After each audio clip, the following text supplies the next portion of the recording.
কুরআনুল কারীমে পরিষ্কার আহ্বান করছেন, ওয়ামা লাকুম লা তুকাতিলুনা ফি সাবিলিল্লাহ, এ মুসলিম যুবকেরা তোমাদের কি হয়েছে? লা তুকাতিলুনা ফি সাবিলিল্লাহ, তোমরা আল্লাহর রাস্তায় লড়াই করছো না, যুদ্ধ করছো না।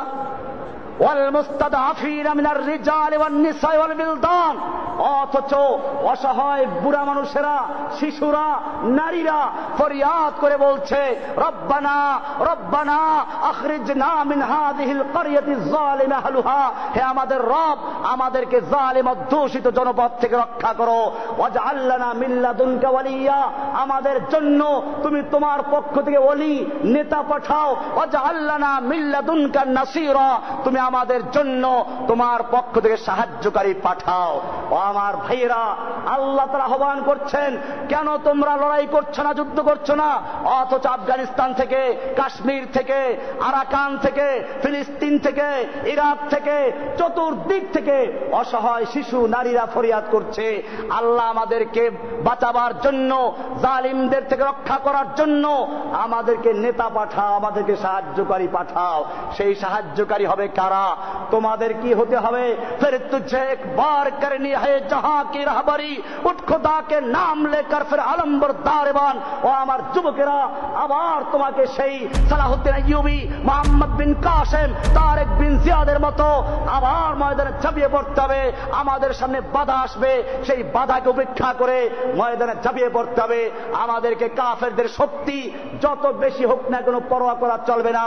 আল্লাহর নবীর সাহাবীদের কাছে খবর দেওয়া হলো, ইন্নান নাস কাদ জামাউ লাকুম ফাখশাউহুম, তোমাদের বিরুদ্ধে বিশাল সেনা সমাবেশ ঘটানো হয়েছে, অনেক বিশাল শত্রু সৈন্য জমা হয়েছে, খবরদার ভয় করো। সাহাবায়ে কেরাম ভয় করেছিলেন?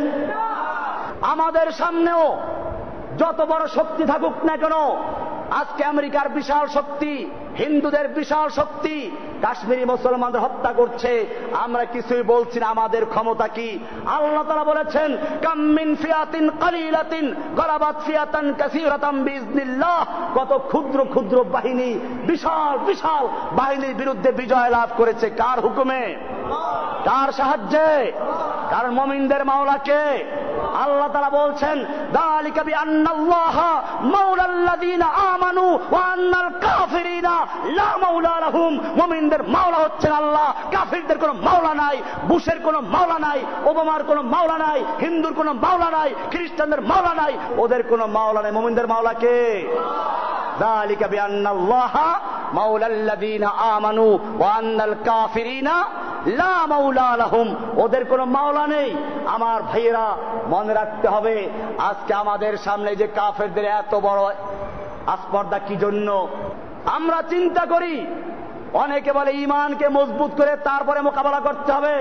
আমি জিজ্ঞেস করতে চাই, নামাজ পড়ার জন্য ঈমানের প্রয়োজন আছে কিনা? রোজা রাখার জন্য ঈমানের প্রয়োজন আছে কিনা?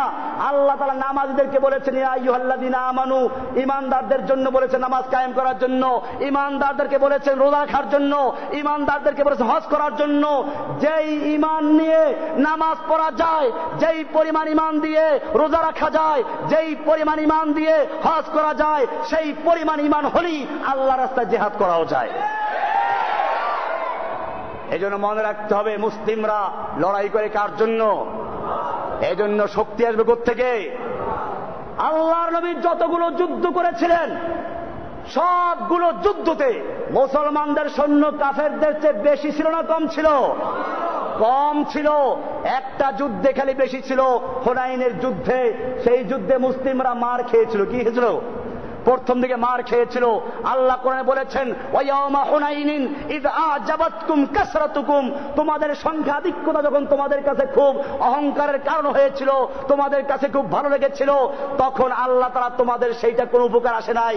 প্রথমে মার খেলো, এরপরে যখন সংখ্যার গৌরব শেষ হয়ে গেল, ঈমান পুরো আল্লাহর দিকে চলে গেল, এবারে আল্লাহ নবী ডাক দিলেন, তাআলা ইবাদাল্লাহ, আল্লাহর বান্দারা আমার দিকে চলে আসো, আনান নাবিয়্যু লা কাযিব আনা ইবনে আব্দুল মুত্তালিব, আমি সত্য নবী, মিথ্যা নবী নই। এবারে যখন নবীর কাছে চলে আসলো, সংখ্যার কোনো বড়াই নাই, অস্ত্রের বড়াই নাই, আল্লাহর নুসরতের বড়াই আছে। এবারে যুদ্ধ শুরু করলো, পরবর্তীতে সে যুদ্ধে বিজয় লাভ করেছেন। ঠিক কিনা? আল্লাহ সুবহানাহু ওয়া তাআলা কোরআনুল কারীমে আরো বলেছেন সূরা তাওবার 29 নম্বর আয়াতে, কাতিলুল্লাযীনা লা ইউমিনুনা বিল্লাহি ওয়ালা বিল ইয়াউমিল আখির, তোমরা লড়াই করো, যুদ্ধ করো ওই সমস্ত লোকদের বিরুদ্ধে যারা আল্লাহর উপর ঈমান রাখে না, ওয়ালা বিল ইয়াউমিল আখিরে, ইয়াউমুল আখিরে ঈমান রাখে না, পরকালে বিশ্বাস করে না, ওয়ালা ইউহাররিমুনা মা হাররামাল্লাহু ওয়া রাসূলুহু, এবং আল্লাহ এবং আল্লাহর রাসূল যা হারাম করেছেন সেইগুলোকে যারা হারাম বিশ্বাস করে না, ওয়ালা ইয়াদিনুনা দীনাল হককে, যারা আল্লাহর দ্বীনে হক বলে বিশ্বাস করে না, আল্লাহর দেওয়া জীবন ব্যবস্থাকে যারা জীবন ব্যবস্থা হিসেবে মানে না, তারা গণতন্ত্র, সমাজতন্ত্র, রাজতন্ত্র আর বিভিন্ন ধর্মের দিকে ঝুঁকে যায়, আল্লাহর দেওয়া দ্বীনে হক বলে বিশ্বাস করে না, তোমরা ওদের বিরুদ্ধে লড়াই করতে থাকো। সূরা তাওবার 29 নম্বর আয়াত। এমনি ভাবে আল্লাহ সুবহানাহু ওয়া তাআলা কোরআনুল কারীমের সূরা হজের 39 নম্বরে বলছেন, উযিনাল্লাযীনা ইউকাতালুনা বিআন্নাহুম যুলিমু ওয়া ইন্নাল্লাহা আলা নাসরিহিম লাকাদির, নিশ্চয়ই যাদের বিরুদ্ধে লড়াই করা হচ্ছে, যাদের বাড়িঘর ভেঙে দেওয়া হচ্ছে, যাদের শিশুদেরকে হত্যা করা হচ্ছে, তাদের জন্য লড়াই করার অনুমতি দেওয়া হয়েছে, কারণ তাদের উপর অত্যাচার করা হয়েছে, জুলুম করা হয়েছে। আল্লাহ তাআলা তারপরে বলছেন, ওয়া ইন্নাল্লাহা আলা নাসরিহিম লাকাদির, নিশ্চয় আল্লাহ তাআলা তাদেরকে সাহায্য করার জন্য ক্ষমতা রাখেন, আল্লাহ তাআলা তাদের সাহায্য করবেন। এরপরে আল্লাহ সুবহানাহু ওয়া তাআলা বলছেন সূরা বাকারার 190 নম্বর আয়াতে বলছেন, ওয়াকাতিলু ফি সাবিলিল্লাহিল্লাযীনা ইউকাতিলুনাকুম, ও মুসলিমরা তোমরা কিতাল করো, লড়াই করো, যুদ্ধ করো ওই সমস্ত লোকদের বিরুদ্ধে, ইউকাতিলুনাকুম, যারা তোমাদের বিরুদ্ধে লড়াই করে, পাকিস্তান, আফগানিস্তানে, তোমাদের বিরুদ্ধে লড়াই করছে ফিলিস্তিনে, তোমাদের বিরুদ্ধে লড়াই করছে ইরাকে, তোমাদের বিরুদ্ধে লড়াই করছে কাশ্মীরে, তোমাদের বিরুদ্ধে লড়াই করছে আরাকানে, বিশ্বের যে কোনো জায়গায় তোমাদের বিরুদ্ধে কুফফাররা লড়াই করছে। ওয়াকাতিলু ফি সাবিলিল্লাহি, তোমরা আল্লাহর রাস্তায় লড়াই করো, যুদ্ধ করো, আল্লাযীনা ইউকাতিলুনাকুম, যারা তোমাদের বিরুদ্ধে যুদ্ধ করছে তাদের সঙ্গে, ওয়ালা তাতাদু, আল্লাহ তাআলা যুদ্ধের হুকুম দিয়ে আবার এই কথা বলছেন, ওয়ালা তাতাদু, খবরদার তোমরা সীমা লঙ্ঘন করো না, ওদের শিশুদেরকে হত্যা করবে না, ওদের নারীদেরকে, অসহায় লোকদেরকে হত্যা করবে না, বুড়া মানুষদেরকে হত্যা করবে না। এই জন্য ইসলাম এই যুদ্ধের ক্ষেত্রেও নীতিমালা নির্ধারণ করে দিয়েছে। সুতরাং কোন মুসলমানরা এই কাজগুলো করে না। বোঝা গেল মুসলমানদের নাম দিয়ে এই কাফের গোষ্ঠী, ইহুদি গোষ্ঠী মুসলমানদের নাম দিয়ে ওরা শিশুদের উপর আক্রমণ করে, বাচ্চাদের উপর আক্রমণ করে, নারীদেরকে হত্যা করে, এরপরে আবার নাম দেয় মুসলমানদের নাম। এজন্য মুসলিমদেরকে সাবধান হতে হবে। আল্লাহ সুবহানাহু ওয়া তাআলা এখানে বলে দিয়েছেন, ওয়ালা তাতাদু, সুতরাং কোন মুসলিম এরকম কাজ করতে পারে না। এরপরে আল্লাহ তাআলা বলছেন, ইনফিরু খিফাফান ওয়া সিকালা ওয়া জাহিদু বিআমওয়ালিকুম ওয়া আনফুসিকুম ফি সাবিলিল্লাহি। সূরা তাওবার 41 নম্বর আয়াতে আল্লাহ বলছেন, ইনফিরু খিফাফান ওয়া সিকালা, তুমি হালকা হও, ভারী হও, বের হয়ে পড়ো, আল্লাহর রাস্তায় যুদ্ধ করার জন্য বেরিয়ে যাও। ওয়া জাহিদু বিআমওয়ালিকুম ওয়া আনফুসিকুম, তোমরা আল্লাহর রাস্তায় জান এবং মাল দিয়ে লড়াই করো। যালিকুম খায়রুল লাকুম, এটাই তোমাদের জন্য উত্তম। ইন কুনতুম তা'লামুন, যদি তোমরা বুঝো।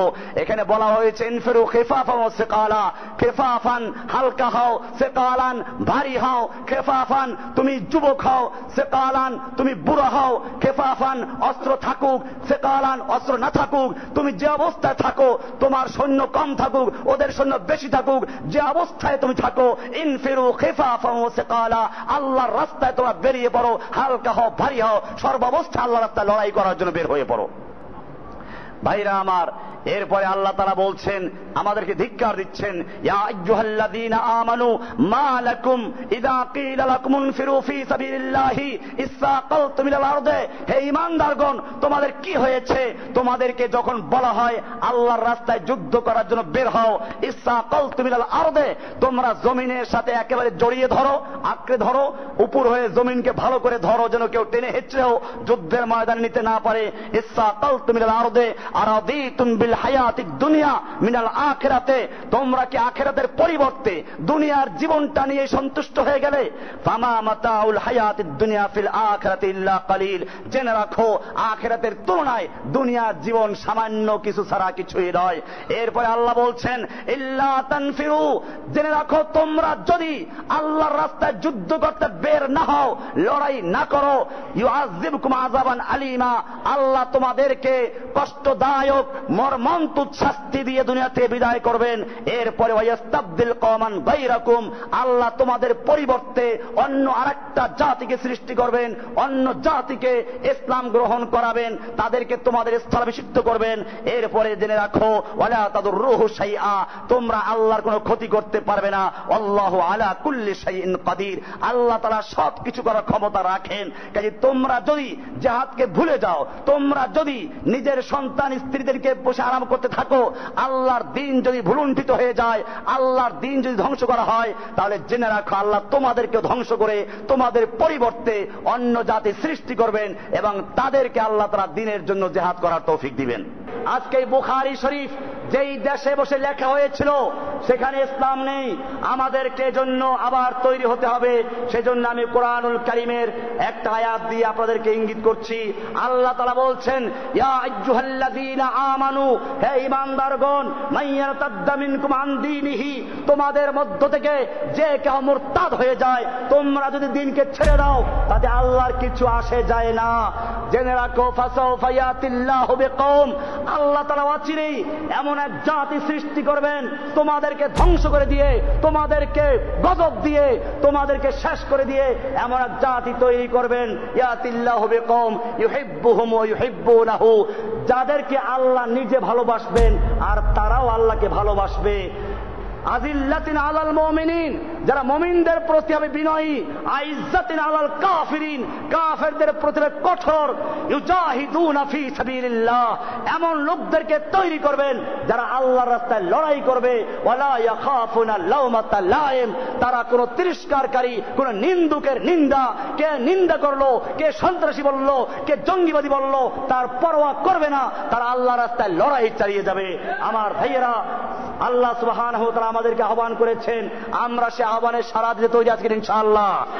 আমাদের মনে রাখতে হবে, এই জমিনে আবার যদি আমরা সোচ্চার হতে পারি, 3 লক্ষ মসজিদ রয়েছে, যেখানে হাজার হাজার লক্ষ লক্ষ মাদ্রাসা রয়েছে, এই সব আলেমরা, সব ইমামরা যদি একটা দাবি নিয়ে আমরা মাঠে নামতে পারি, এই দেশ মুসলিমদের দেশ, এখানে কোরআনের বিধান চলবে, রাসূলের সুন্নাত থাকবে, এই দেশে মূর্তি থাকবে না, মাজার থাকবে না, এই দেশের রাস্তার মোড়ে মোড়ে, স্কুলের মোড়ে মোড়ে মূর্তি চলতে পারে না, তাহলে দূর করা সম্ভব কিনা? আল্লাহ সুবহানাহু ওয়া তাআলা আমাদের সকলকে বিষয়গুলোকে বুঝার এবং আমল করার তৌফিক দান করুন। আসসালামু আলাইকুম ওয়া রাহমাতুল্লাহি ওয়া বারাকাতুহু।